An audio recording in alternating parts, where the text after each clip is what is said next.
I think it's time to issue a geopolitical strategic alert concerning the rapidly rising number of unidentified flying objects, UFOs, being shot down over the territorial United States. This is a truly unprecedented situation, and considering the current state of global politics, this is quite literally the last thing that we really need to be dealing with right now. But what exactly is going on here?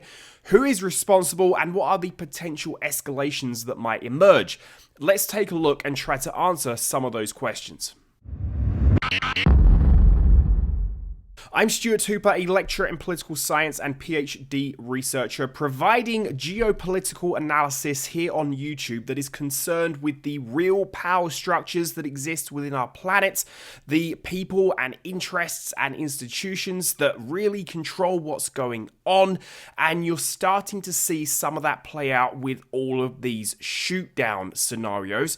Please subscribe if you are new here to the channel to help support independent content creators here on YouTube, and you can also follow me on other social media platforms at the links below.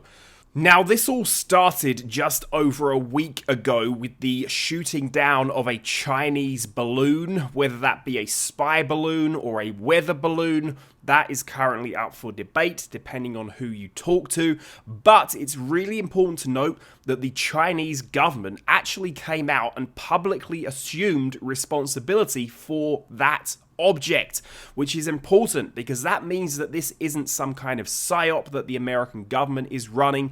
This is actually a piece of equipment that came from a foreign nation state, and they absolutely took responsibility for it. With these other three shoot-down incidents that have occurred this weekend, and who knows, we may even be at a higher tally right now as I'm even recording this video on Sunday evening. It's entirely possible. No one has claimed responsibility for these, and something that we'll see in one of these reports, something that the Canadian government said, I think tells us a hell of a lot about what precisely is going on here, and that there is cause for concern. But before we get to that report, I think something that may explain what we are seeing right now is it's possible that after the shoot down of that initial Chinese balloon, that the United States started to recalibrate its sensor technology, started to recalibrate its satellites and its radars and all of its detectors and sensors that it has throughout the United States, in space, in the oceans, in the air, you name it. They've got them everywhere. It's possible that they recalibrated this stuff to look for smaller objects that they're not traditionally looking for. Not fighter jets, not bombers, not submarines and things like this, but smaller objects that these sensors are not typically looking for on a day-to-day basis. They may have recalibrated things, so now that they can see them, and what they are seeing is turning out to be rather worrying. But let's go through these reports and these headlines. Now, this all started with the shooting down of a, quote, cylindrical and silverish grey object downed over Alaska on Saturday morning. Then later that day, we heard reports of another cylindrical object that shot down over Canada. Now, this is the North American Aerospace Defense Command, NORAD, which conducted this operation, and it was actually an American jet which conducted this operation over Canadian territory as a part of this NORAD transnational security structure. But things did not end there. On Sunday, there were alarming reports of another national security emergency over Lake Michigan after a potential contact that had emerged there. This was rapidly cancelled, but there was this immediate threat, an immediate jumping to a conclusion that, hey, something else is going on here, we need to act, and we need to act right away. So that one turns out to be a dud. Not much going on there, but then later, again in the afternoon, the military shot down yet another high altitude object over Lake Huron, up there in the northern United States, the Great Lakes area of the country. So for the first time in a very, very, very long time, the US military is actually being used to defend American territory. So if you wanted some silver lining to this, there is of course that. However, what does this otherwise suggest? Well, perhaps that there are huge holes in American air defense that runs a price tag, the entire American military-industrial complex, of the best part of $1 trillion. So the US is spending $1 trillion on this military-industrial complex, and apparently it cannot defend against these objects, and it cannot even detect them with the regularity needed to stop them from even getting over American territory. That, of course, is a big problem. But the real issue here is twofold. First off, you saw it in that report about Lake Michigan. The immediate shutting down of airspace, the immediate rush to judgment, the immediate perhaps knee-jerk reaction. Those are the kind of things that can lead to disaster if you're not careful. And shooting things out of the sky is not something that should be occurring on a regular basis anywhere, let alone above the continental United States. What happens when an airline goes off course? A small personal plane that someone's flying goes slightly over into some territory, perhaps some airspace where it's not supposed to be. And we're in this hyper alert, hyper emergency environment. Disaster is waiting to happen. And alongside that, of course, what I talk about here on this channel all the time, the war in Ukraine, the potential for escalation, the potential for World War III, the potential for nuclear war, and we're in a heightened state of global tension. When we're in this state, and we already have our fingers on the trigger, so to speak, this is the last thing that you need going on. Because you are one disaster away from causing an entire calamity. But let's think about responsibility. Responsibility here is really the key question of the day, and where we have no answers. No answers at all on these three incidents that have happened over the weekend. The Canadian government, the American government, very quiet on this.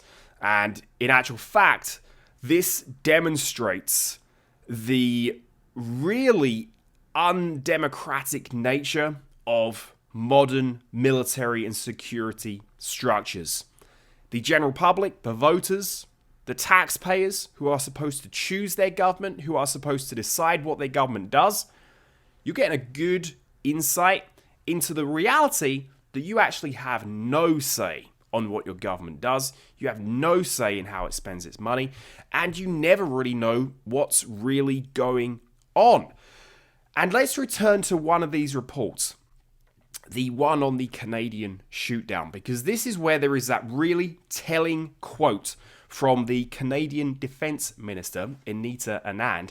She apparently declined to speculate on the origin of the object, which she said was cylindrical in shape. But note this quote. She said, "There is no reason to believe that the impact of the object in Canadian territory is of any public concern." Now, if we're rolling with a general rule of thumb that says if the government is saying something, it's highly likely the opposite is true, well then let's apply that logic here. The government is telling us, do not worry about this. This is of no public concern. This is of no impact to our territory. So far from trying to create an atmosphere of complete terror, chaos, living in fear, that's not what the government is doing here. It's doing the opposite. It's saying, Nothing to see here. Keep your eyes closed. Go back to watching TV. Turn the Super Bowl back on. Don't worry about it. When the government says that, my alarm bells start ringing. The red flags start to spring up. There is something going on here that I think these Western governments are afraid could lead to a disastrous escalation with some foreign nation, unless this is properly managed. Now, unfortunately, in my opinion, we have an elite political leadership class that is not up to this challenge. It's clearly not up to the challenge of the war in Ukraine. It can't reach a peaceful solution. Is it going to be up to this challenge? I don't think so. And we're seeing that already. There are American senators representing these states where these objects have been spotted and subsequently shot down that are expressing anger, distrust, and fear, but that's coming from that local level. They are worried about what's going on and they're not getting any answers. And in fact, look at all those stories that came out about Trump and the alleged Chinese balloons that went over the United States during the Trump administration. Well, the rationale that has been presented there, well, we just didn't want to tell President Trump, says the Pentagon, say some of the generals. Really? So the Pentagon gets to decide what the highest elected official in the land knows or does not know? And the Pentagon is an entirely unelected entity that has more power than quite literally most other governmental institutions on the face of the earth? Are you starting to see some of the problems here, everyone? I think we need to really keep a close eye on this. And like I said at the start, I think this is a geopolitical strategic alert. I don't think we're in geopolitical strategic emergency just yet, but we're about on the cusp of it. Again, we need better leaders. We need more accountable leaders. We need more democracy, not less. We don't need to be told this is of absolutely no public concern. We need to be told everything. And we need to be told the truth so we can make legitimate decisions about what we're going to do. So as always, I'll leave you with the message. Contact your congressman. Contact your senators. Contact your members of the House. Whoever it is that represents your state, especially if you're in one of these states where this has just happened. And start demanding answers. Pick up the phone. Call their office. Send them tweets. Do anything. Let them know that you are watching. And your vote, where your vote goes next, is going to be determined by how they react to a crisis like this. And can they get us out unscathed? Because that really needs to be our number one objective right now. Thank you guys for making it to the end of this video. Be sure to subscribe if you are new. I'll be keeping a very close eye on all of this geopolitical chaos and hoping that things slowly but surely start to go in a better direction. Thanks again for watching, and I'll be back with another video real soon.